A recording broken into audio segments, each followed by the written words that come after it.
according to our statistics from UBOS, that's Uganda Bureau of Standards, a lot of cooking is done using biomass. That's over 90% of the population cooks with biomass. So there's a lot of interest in seeing how can we actually improve the way people cook, because we all know that when we cook with biomass, there's a lot of fumes, there's a lot of effect on our human selves that people actually do not know. You'll find that even maybe a land person would not know that when they use charcoal in an enclosed area, they're likely to inhale a lot of carbon monoxide, and that is dangerous for them. So there's a lot of lack of awareness about the different dangers of cooking with the technologies that we are currently using, and there's a lot of room for improvement. And you find that with biomass, the biomass that we're using, the technologies that are currently largely used are mostly not improved, and they don't help the situation in terms of, but there's a lot of deforestation. And if we keep using biomass for cooking solidly without using efficient technologies, that's going to basically deplete all our forests. And that is currently with the Ministry of Energy, that's a very serious issue. So you find a lot of the government stakeholders are really interested in how can we efficiently cook with better technologies, whether it's biomass or different technologies, because you find, let's say, about less than 10% of the population is using the other alternatives for cooking, like electricity. Some will use kerosene, some will use LPG, but that's a really small percentage. So you find that there's a big challenge ahead of us that we need to tackle, and that's where CREEC is really trying to do a lot in terms of how do we contribute significantly to this challenge within Uganda. But I would say with CREEC, it's not just about Uganda. It's more of the region, East Africa, but also Africa at large. Because the work we've done, especially within the Regional Testing and Knowledge Center, is not just within Uganda. It's work that covers East Africa, it's work that covers the African region, and we've also had a lot of collaborations outside of Africa within the world. We are experienced in small hydropower, solar energy, energy efficiency, and bioenergy interventions, including biogas, gasification, combustion, torrefaction, and all kinds of cooking technologies and fuels that are available within the areas that we work in. It doesn't matter what energy it is, like as long as it's renewable energy, whether it's cooking, whether it's lighting, there's a part that CREEC has played. And that for me is one thing that makes me want to serve more, to work at CREEC, and to reach out to more people, because then I know at CREEC I'm able to reach out to communities, I'm able to reach out to government, and to create impact. I've seen that happen in my stay at CREEC. Over the years, CREEC has, through its interventions, impacted the energy sector here in Uganda and in the other countries where we've had projects implemented. And one of the key areas of impact has been in training and capacity building. We're able to train people from government, NGOs, civil society in general, technicians to build their confidence in technology, communities, special groups like women and the youth. We've also been able to train business entities to improve on their businesses around energy topics. And the other area of impact has been on policy. With our research work, our outputs are taken up and used to improve policies on standards and quality for different renewable energy technologies. If you consider cooking technologies, for instance, we've been a part of the committees here in the country developing standards for the sector. We've also impacted communities through interventions designed directly for rural communities, groups of farmers in different parts of the country, northern Uganda, western Uganda. And we have increased greatly in our partnership with the local government authority to continue along this trajectory. It's exciting to actually work at CREEC, and it's that one place that allows me to create, to be innovative. Like, my work is more exciting every day that I wake up, because there are challenges that relate to practical challenges when it comes to the real world, like energy-related challenges. Like, my work is not monotonous. I find that the work I do directly impacts so many people, different communities. My background is electrical engineering, but right now I'm in cooking. And for me, in my wildest dreams, I didn't think I would be, like, cooking didn't stand out as something that is serious. Like, it's actually has a lot of impact on so many people. Like, for example, basically everyone, like the whole world, regardless of how you're cooking your meals, there's a lot of impact there. So it becomes really passionate, because the issues that we address at CREEC are personal to different people. I would say they touch so many different lives, like generally globally. As you can imagine, our work is quite technologically based, but over time we have realized the need to work together with people from other professions in order to have or to accelerate our work and to enhance access to the different technologies that I've spoken about. In order to advance in our standards and testing, we have two testing facilities, one on solar and the other on bioenergy and clean cooking technologies. And here at CREEC, it's called the Regional Testing and Knowledge Center, that is serving the entire region. And through this facility and the work that we do there, we've been able to test over 300 models of cooking technologies, some of which are locally made here in the country, but several others that are imported through different projects that we have done.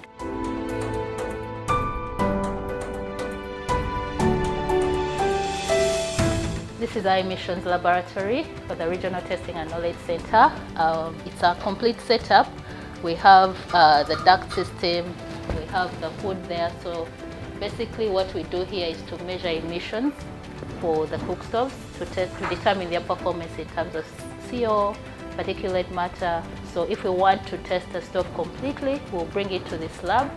We follow a quality management system of ISO 17025 to ensure that our tests are perfect and we do not have any disturbances in terms of, oh, my results are wrong and things like that. So there's a quality management control system here, and my colleague will take us through what exactly we do here, give us a demo of how we do the testing for emissions, for efficiency, to determine the fuel use. So I'll invite my colleague, Jimmy Agawa, to take on from here. Emissions are carried out using a LEMS, that is a Laboratory Emissions Monitoring System, which is this facility in here. We start by switching on the computer because everything is automated using a computer and a software. Then after switching it on, we log in and we give it a logger file. We press in a logger file. Then afterwards, we open a live graph which will be showing us the trend at which emissions are being produced at a given time, that is at every 3 seconds. Then after that, we have a sensor box in here.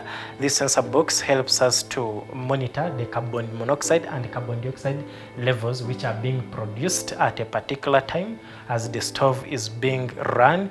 Then after that, we have a blower here at this point which helps us to take out the fumes which are being generated from the hood which is there where a stove is placed. We place a stove in that hood in order to capture all the particulates and the emissions in order to pass them through this dilution tunnel. Then we have a gravimetric system at this point, which helps us to capture the particulate matters, 2.5. They are measured in aerodynamic diameters. Then we have this suction pump here, which helps us to suck out all the fraction of the particulate matters which are always released. We always place here a filter which helps us to capture those particulate matters. So in other words, the particulate matters are deposited on the filter, which is placed in the filter holder there. Then afterwards we take it for assessment to get the mass which has been deposited using an electronic weighing scale. When the test is complete, we take the filter inside protected room, which is not supposed to be accessed by anyone apart from the laboratory technician. And in this case, we have our hygroscopic substances which help to remove the moisture from the filters which we use. And in this case, we have the free filter which has not yet been used, meaning this one has not gone under any test, so it is very clean. So we take the mass before carrying out the test, and then afterwards we bring it here for conditioning for more 24 hours before we take the final mass. Then after operating the stove, depending on the amount of emissions, the particulate matters it has released, we always now get the mass after the test. And in this case, you see that a stove released a lot of particulate matters, as it can be evidenced on the filter paper. So in this case, we always monitor its weight using an electronic sensitive scale, which is here, which is measured to 5 decimal places. You have to take the measurements 5 times repeatedly to avoid any kind of error. So if you see that the results which you obtain are deviating from each other by more than 10 milligrams, then you have to take more extra measurements in order to erase out any kind of doubt within your data. Then after that, you have to first put it back inside the desiccator for it to continue to be monitored, just in case when you are analyzing your data, if you find that maybe there are some things which do not agree, you may still refer to it, because since we ensure quality in our works, so you always have to make reference to it, just in case you have maybe some values did not come out as you expected, or maybe there is a deviation. If still you find that the values don't come out as you expect, then you are forced to run another test in order to remove any kind of doubt within your results, in order to create result reliability.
Within that also we have done specific trainings, engaged students, worked with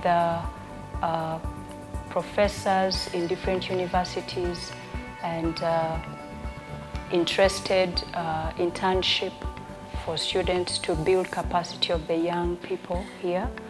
And within our internship program, we've actually been able to support students in placements and recommending them to further their career based on the topics of research that they have covered. I've worked with the CREEC team for the past 1 year during my research project, right from when I was coming up with a topic to the proposal to implementation and coming up with a report. I was doing a research topic as regards investigating the effect of various locally available agents, in this case coffee husks, sawdust and rice husks, on the performance of fecal sludge briquettes.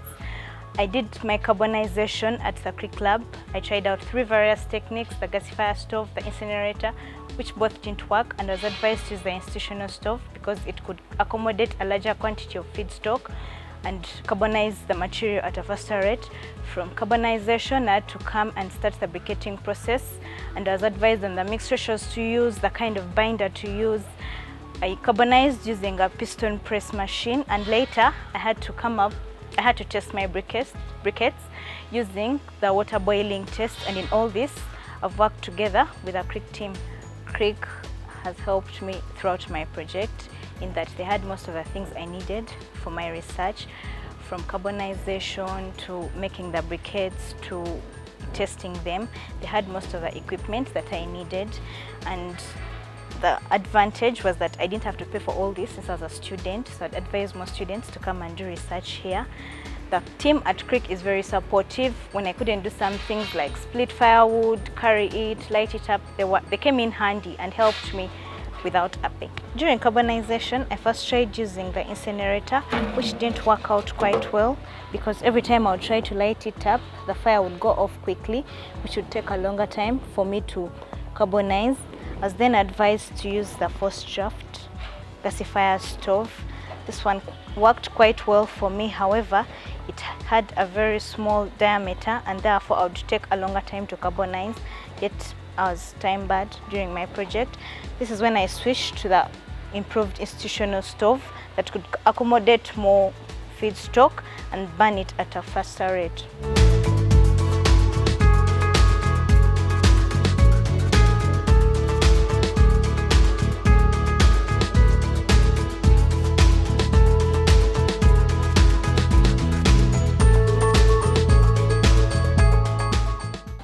Normally find there's fuel or wood put in from every direction, whatever size of log you want to use.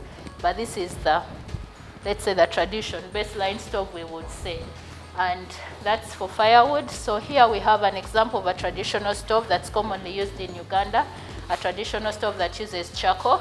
You can see that the combustion chamber is quite big. It doesn't even have any ceramic or clay liner, so there's a lot of heat loss. So you find these are stoves that you'll find used, but now we've seen a transition. There are some improvements. You can see in the local market you'll find there's this improvement where now people, I would say this is semi-improved. It's a clay line stove, smaller combustion chamber, using charcoal commonly. And then you have a lot of local manufacture within the region, within Uganda, where you have, this is an improved, what we are calling a locally manufactured improved local stove. So it's using charcoal. You can see it's lined, so it has an element of heat saving, insulation. And then the combustion chamber is also quite small. And for this stove, you can also use what we call carbonized briquettes. So this is an example of carbonized briquettes that is not charcoal. It just uses charcoal dust. It can use agro waste. So this fuel is also used for this type of stove, or you can even use it on this stove. So there are many of these that are locally made. An example, you can see there are so many over there. This is an improved wood stove. Now you can see this stove, you can see the combustion chamber where your fuel enters is quite small. You can even use 3 or 4 pieces of wood to cook, and your food will cook really well. It's well designed, symmetrically, and an advantage about this stove is it even has a thermoelectric generator behind here. So you find that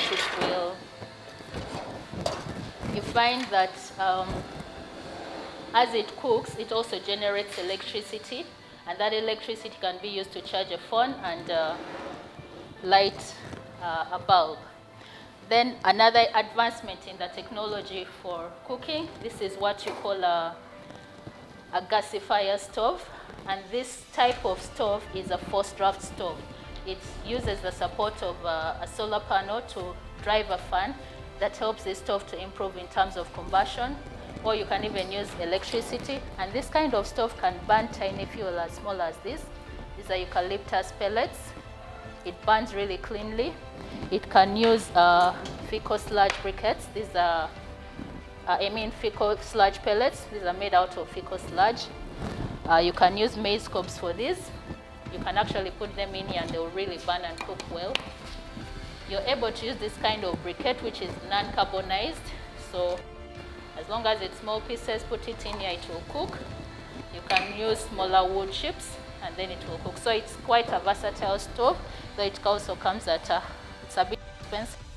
And then this is an example of one electric pressure cooker. So this is one of the devices we are currently studying under one of the projects, the mixed projects, and ideally we want to prove that it is very efficient to cook with electricity. And what we have here is an ethanol stove. This is bioethanol, so you can actually cook with ethanol using this type of stove.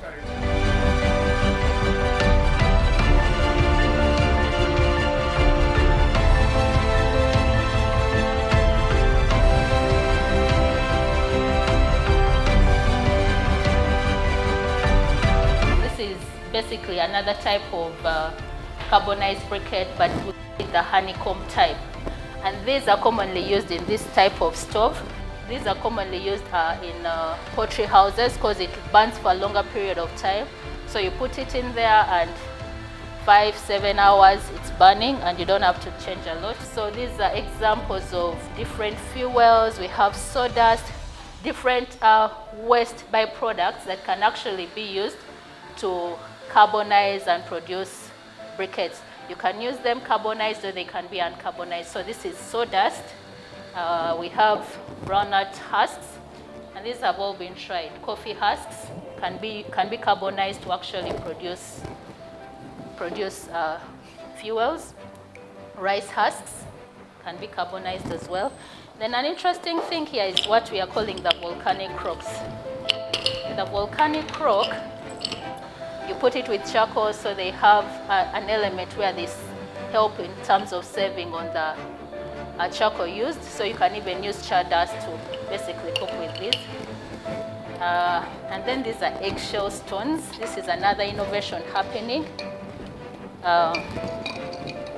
So these can also be mixed up with, used on the charcoal stove, and you mix it up and actually use it for cooking. From another research that's currently ongoing, we have water hyacinth that is being, what we're exploring is the feasibility of using this for biogas, basically to produce biogas and to use it for cooking or different things. So this is also something that is currently under research. An interesting one is this, what we call the fireless cooker. Locally made, can be made by women.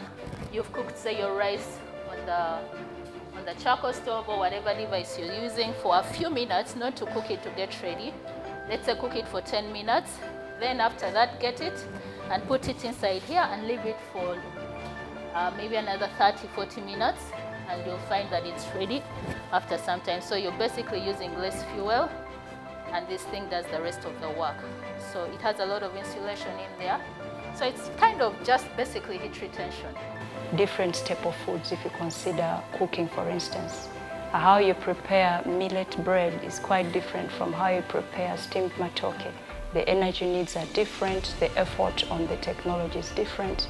So we take into account these social perspectives, cultural perspectives, because they affect acceptance of the technologies.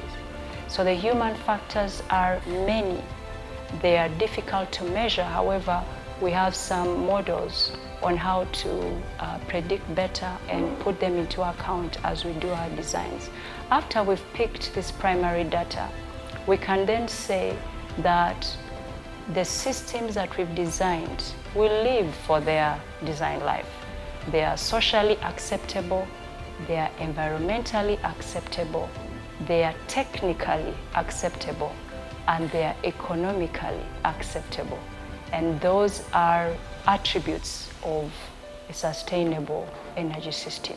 Once we've ascertained that, we can then scale up, produce more interventions, multiply the number of systems, recommend and advise our partners to expand the programs.